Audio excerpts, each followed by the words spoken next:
us really wanted was some respectability for jazz. We wanted to take it out of the back alley clubs and give it some dignity as an art form. And in Europe, genuine appreciation. In those days, American musicians weren't allowed to play here. There was a big disaster in this country. The Norman Grants decided to let Jazz and Philharmonic come in and do a relief concert for the victims. And the first American musicians that came on stage was Oscar with a trio. It was the first American musician I'd ever heard in the flesh. And of course it was like being fired out of a cannon. I never heard anything like that. You heard it on records, you've seen it on television, it's not the same. To actually see this man doing his stuff in front of you, was unforgettable. That was nearly 40 years ago.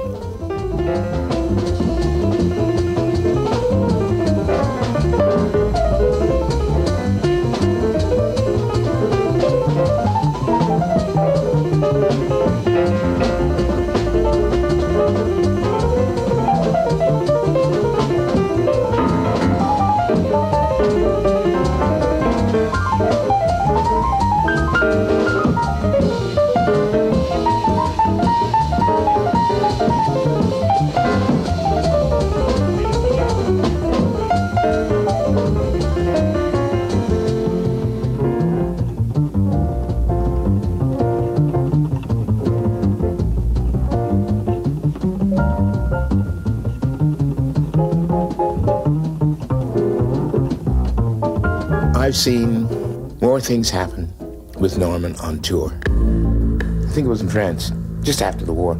We all went to this bar with Ella. And there were a couple of Marines in there. And most of the guys were at the bar. A couple were sitting with Ella, and they started making remarks about niggers or darkies or whatever they were talking about.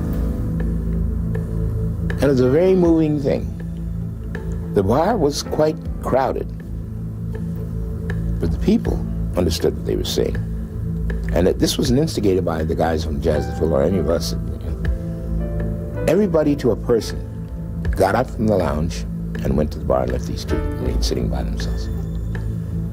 So, in a lot of ways, Europe was a lot hipper than many of the Westerners were. Those Marines that we ran into served as a reminder that things hadn't changed too much in the United States. Here's one American I met on the plane who wasn't like that. Chief Justice Earl Warren of the United States Supreme Court playing chess with Dizzy. At the time, he was leading the American civil rights struggle. You can realize what it means to be black and in the United States, in any field. I got in a cab once, and somebody stepped in front of me and then used the famous words, "Get out of the road, nigger." And I just fought. I pulled him back out of the cab and knocked him out. The southern United States was almost impossible to travel in for various performers because, you're under pressure. You're under threat sometimes.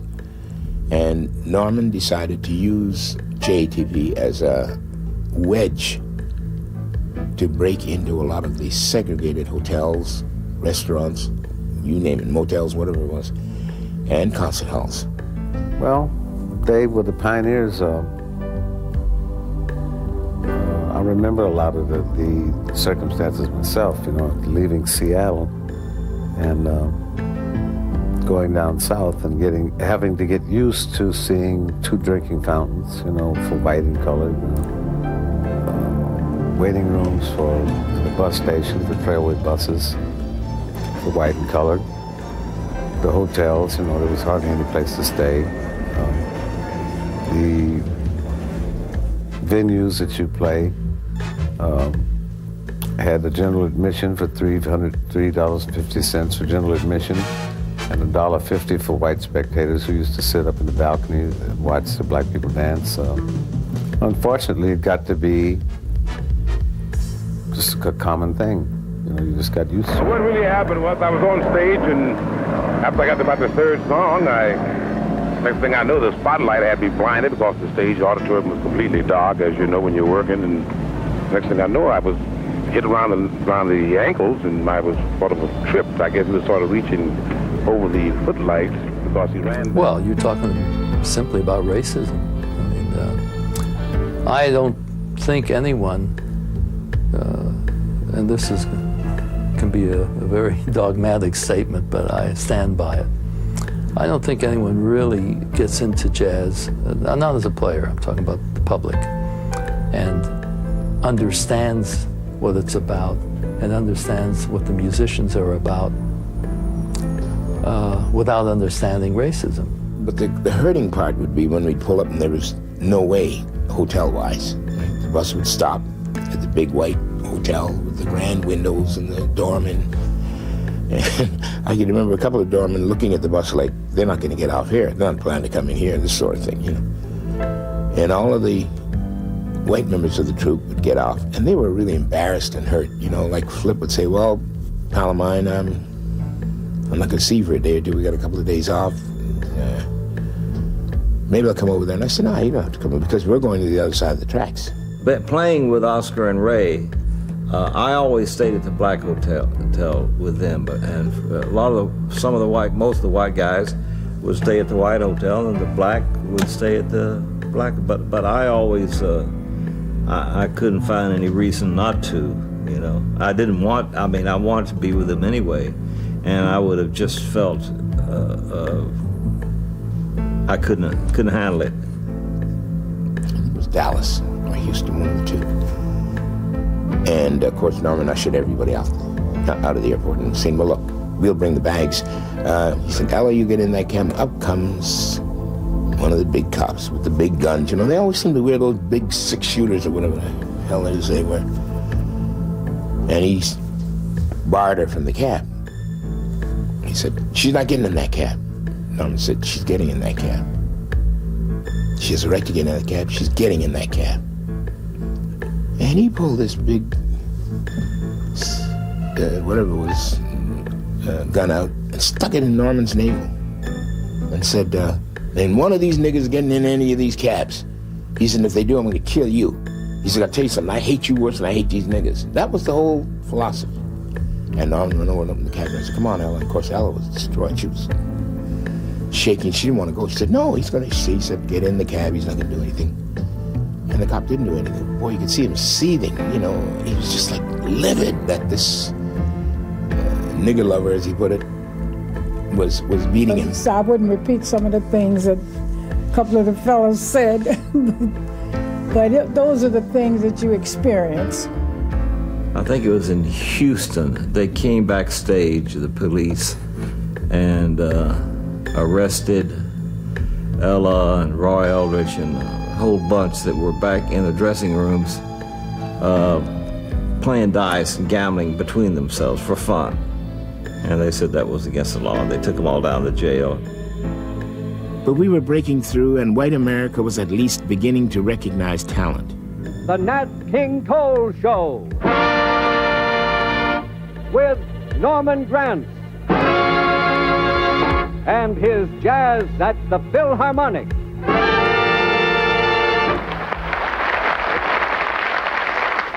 In 1944 was my privilege to found jazz at the Philharmonic. No one would have guessed at that time, least of all myself, the extent to which these concerts would grow. It's been a fabulous experience. It's been my life. At that first concert of jazz greats, our piano soloist was Nat King Cole.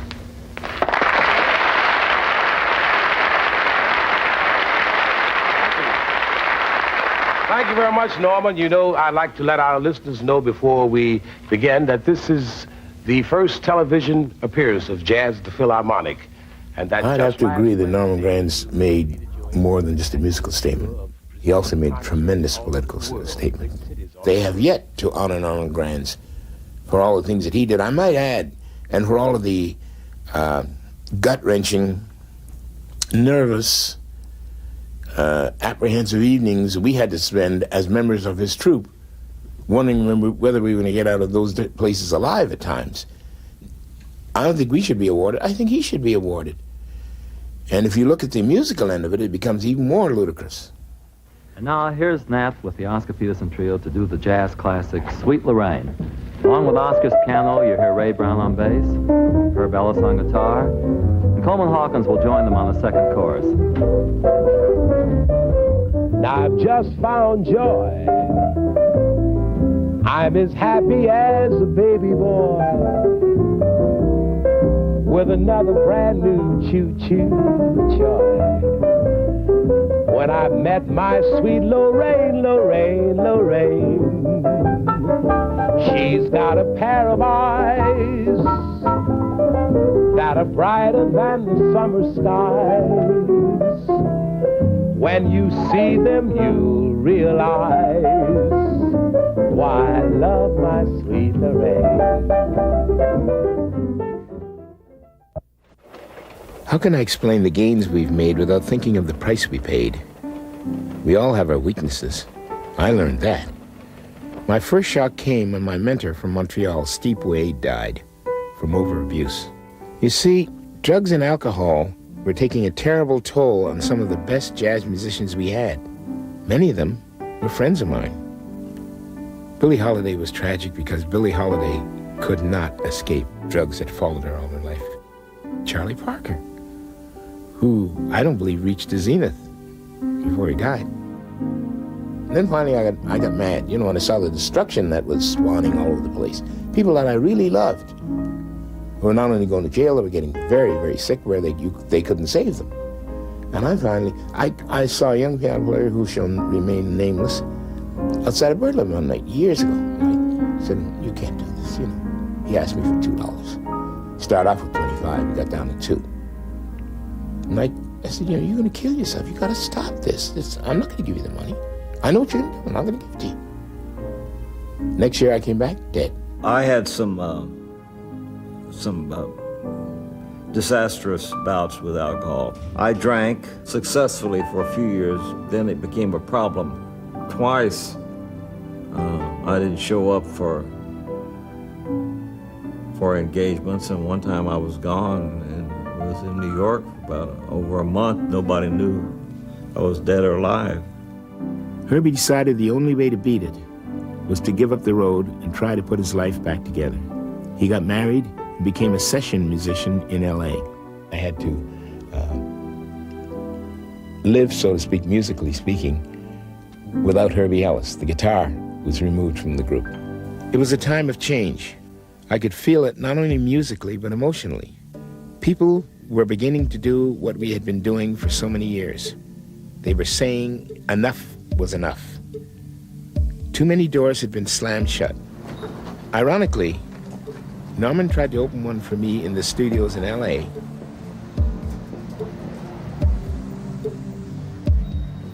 I had better thoughts about Canada than I had about the United States. This is my country, and I've always been comfortable here. I've always loved it.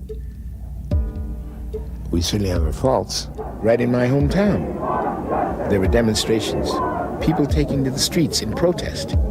Ironically, when you think about it, musicians and performers have done this for years. They've gone out on stage and worked with one another, this race with that race, this type of person with that type of person, with no problems. So I guess it means that we're going to have to turn the world into a world of performers so that they understand what love is all about.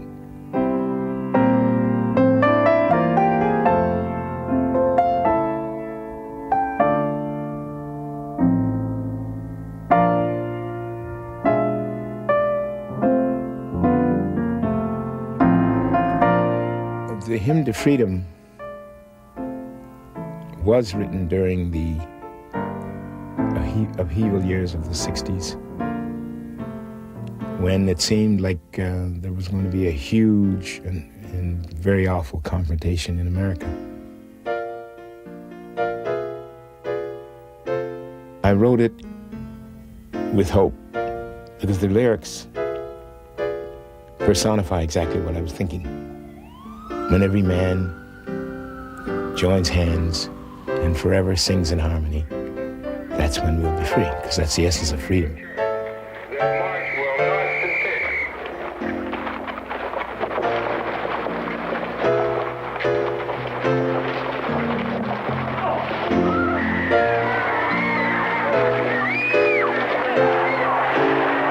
From the right with their billy clubs, and from the left with their nightsticks, and some of them had tear gas, and some of them were on horses.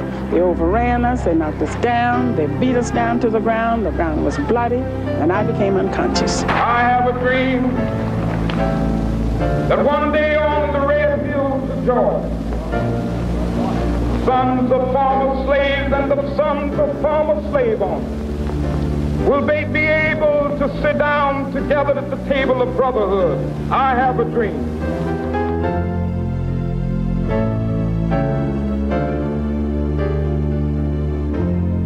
Tired of funerals.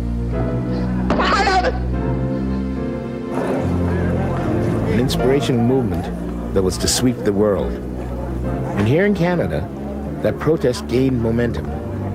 Even the politicians on Parliament Hill seemed to be listening. We are shocked that a nation which sends troops to preserve freedom in Vietnam could not spare troops to preserve the Negroes and the friends of Negroes struggling for human liberty. Martin Luther King wasn't just speaking to America that day. He was speaking to the whole world. And that's why the whole world listened. And singing the words of the old Negro spiritual, free at last, free at last, thank God Almighty, we are free at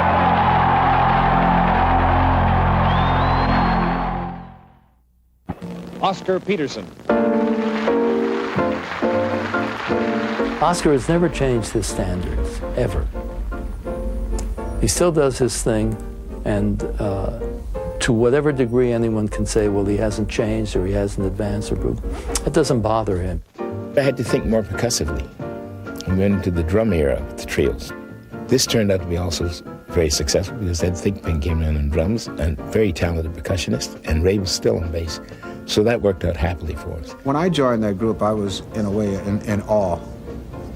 I loved those two men. I loved their work, and I had such, I have a great deal of respect for them, obviously. Oscar, to me, was fighting, although he was recognized, but not really. We didn't make a great deal of money. Obviously not the money he makes today, from that point, there was new styles of music coming in, people playing music that couldn't play anywhere, couldn't even sit on the same bandstand, but from a remunerative aspect, we're getting a fair shake. So he had to fight very hard to get, by being consistent and sticking to his guns. But I'm a promoter, or impresario, if I want to put it nicely. So I didn't have to ask anybody if they wanted Oscar. I simply would rent the hall and do the publicity. And in effect, Oscar had another outlet for his talents. There was a new generation tuning into a different beat. We had to fight for our audiences, and so this became the era of the jazz festivals.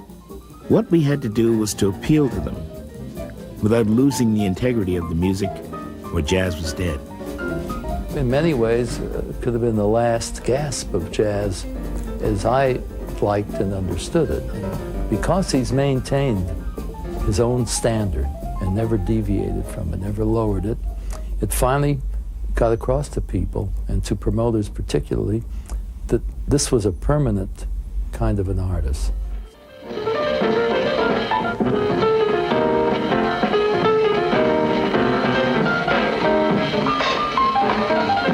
During this time, there were various people on Jazz at the Philharmonic that we were traveling with who commented on the trios and how much they liked them and so forth and so on. One of the people that made a comment was, believe it or not, Duke Ellington, who was always known to be an instigator. He was never happy when things ran smooth. He always had an idea that would cause upheaval some kind of way. Good-naturedly, of course. And one night I came off after what I thought was one hell of a set with the trio. And he said to me, magnificent, just magnificent as usual. That was Duke, And he said to me, tell me something. He said, have you ever given thought to the fact that maybe there's a change? People might enjoy the caviar without the eggs and onions, meaning without the drums and the bass. And I said, oh, I thought of it, Duke. But he said, no. He said, you do more than think about it. You should place, I'm sure they want to hear you play solo piano. No.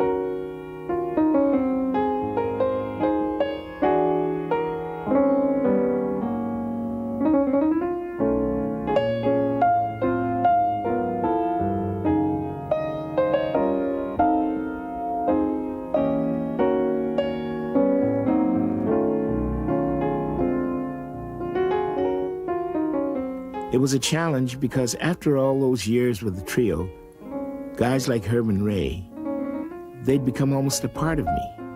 I had to overcome it. And when I did, it opened up a whole new dimension for me. I could play with whoever I liked and whenever I liked. Ladies and gentlemen, Cleo Lane rejoins her husband John's due Perdido.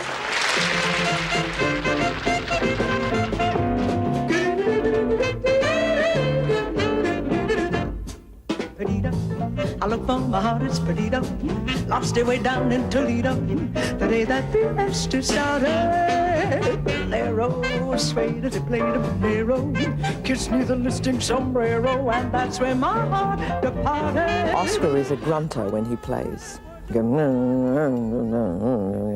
And also Louis Bellson is another one who, when he played drums, also, and I thought, oh golly, you know, when I sing my one ballad, am I going to have all this going behind me? But I can't remember. I can't really remember hearing anything that that disturbed me when I was singing.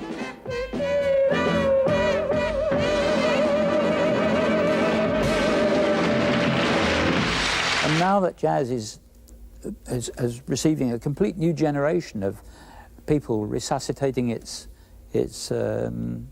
values and resuscitating its chances of survival, you can look back on those periods and say, thank God for Oscar Peterson.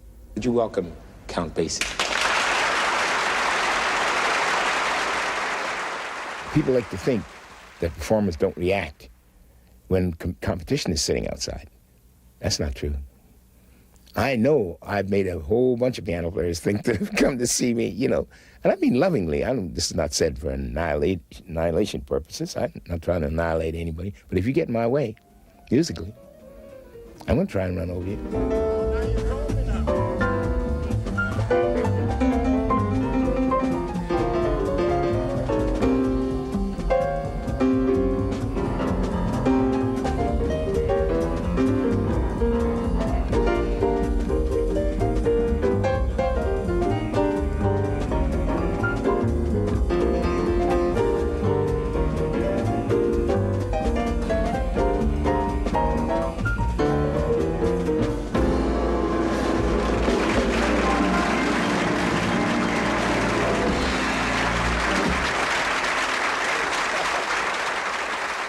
People stop playing when Oscar comes in the room. They say, get up from the piano. I remember Benny Carter at Ella Fitzgerald's tribute. He says, get up from the piano.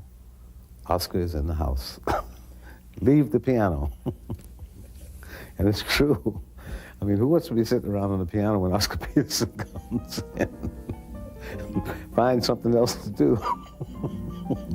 This man is dangerous.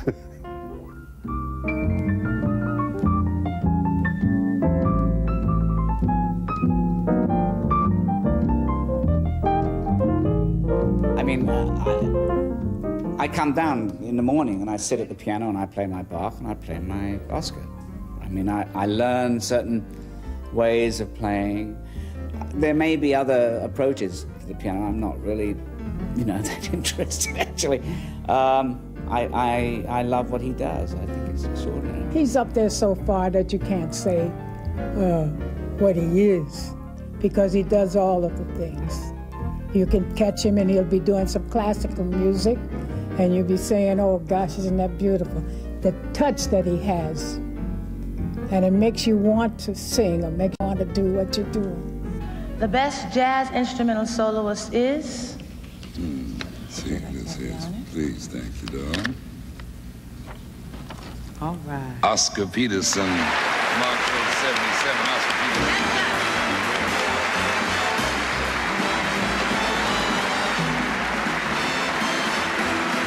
Great musician, a man who truly has brought recognition to himself and his country. Ladies and gentlemen, who else? Oscar Peterson. Ladies and gentlemen, I give you the great, the incomparable Oscar Peterson.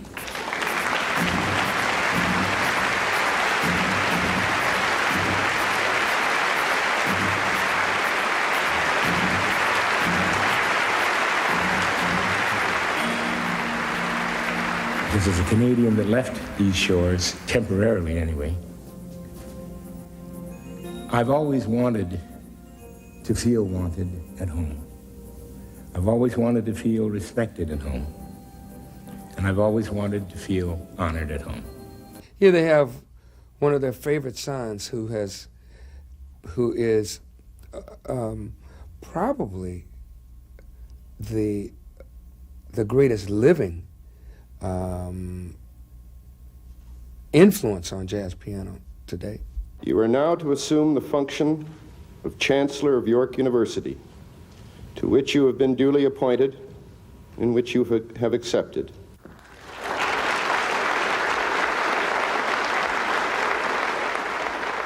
It was an emotional day, because this wasn't like winning a prize.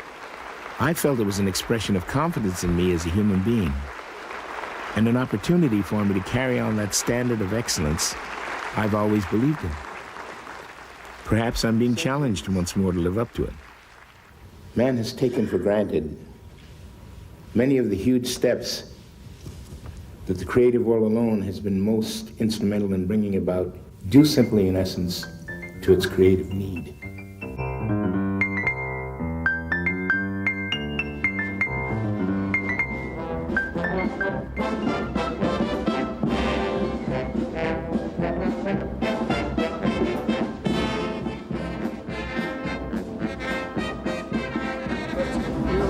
Intended to be played a little quicker than that. I wrote it for the Calgary Stampede, where they have a parade that precedes the Stampede. Yes.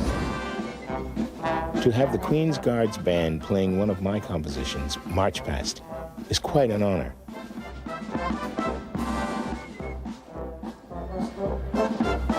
It's the kind of recognition I haven't always had at home.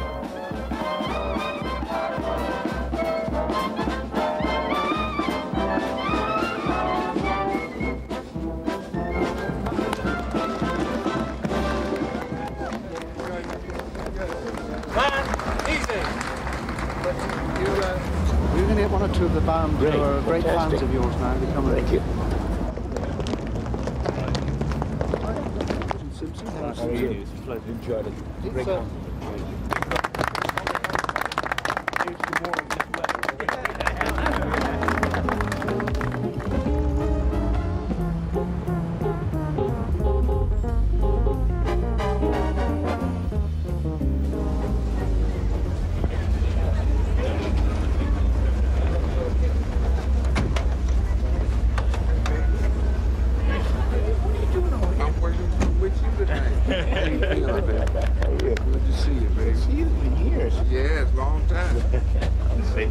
I'm 66 years old now, but I'm not without a certain nostalgia for the past. Maybe that's why I'm still on the road. How you doing? How you feeling? Thank you. Good. Pop? All right. Congratulations. Thank you. How you feeling? How's your trip? All right. Perhaps we just wanted to prove we still had the magic, that we still had that bond that I think made us the best trio there ever was. Hey, how you doing? Good to see you, man. That generation of musicians seemed to have a closeness. They all believed in the same kind of music, and they all had the same intensity and the love for it. And anytime you get people of that generation together who played together, there's that camaraderie that you don't find in younger musicians today.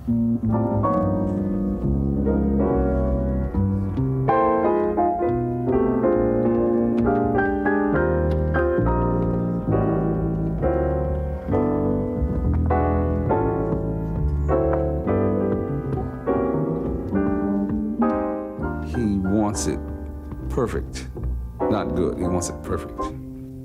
He demands the same thing of himself, you know, which you can tolerate if he's going to put those same restrictions on himself. It's fine. What it's done for me is make a better musician out of me. I'm going to do my best to play them both off the stand for that moment, you know. And they're both the same way. So that makes for great music. It's all healthy and it's all fun. It's not with anger, it's with love.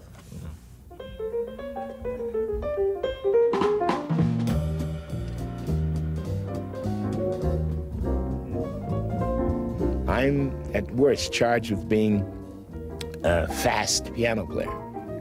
That doesn't mean anything. It's how I articulate those notes that means something. And these guys articulated everything.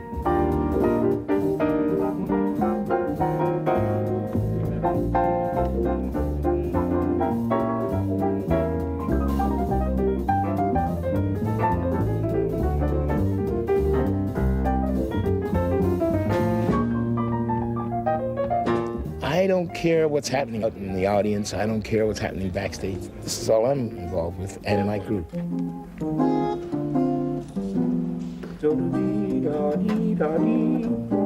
I remember the tune, but I don't remember how it goes. What's the tune? Land of the Misty Giants. Oh, yeah, I know that. That's that, but I don't remember how it goes. Da-dee-dee, da-da-da-da-da-da, da-dee-dee, da-da-da-da-da-da, da-dee-dee-dee-dee-dee-dee-dee, da-da-da-dee-dee. I couldn't remember. You haven't played that thing in years. Yeah. 2 minutes, Oscar. It was one for all. It was like the Musketeers. It was that kind of group. I always get a bit frightened when I'm going to see him the next time, because by the law of human averages, one day he's going to come out, he ain't going to make it, you know. And I get a bit scared, because how can a man retain this standard and this command?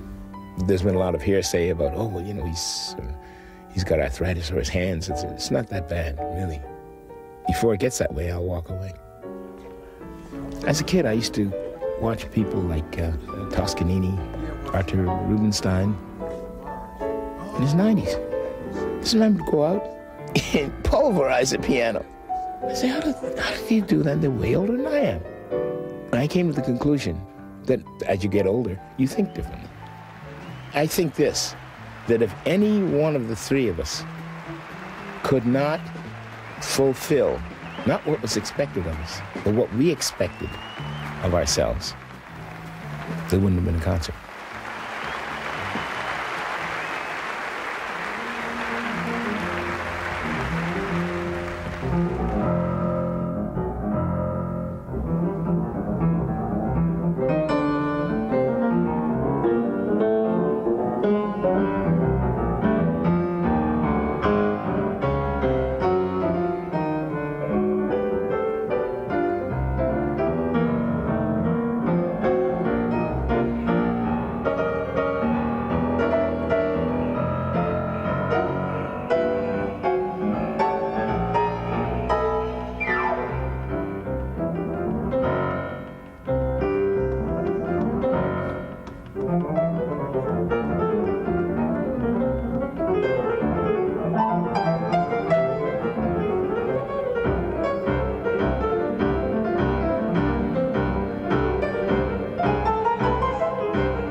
Trump card. Yeah. You had Trump. Okay, Did you like it? I wanted to prove something this summer. I wanted to prove that this trio hasn't changed.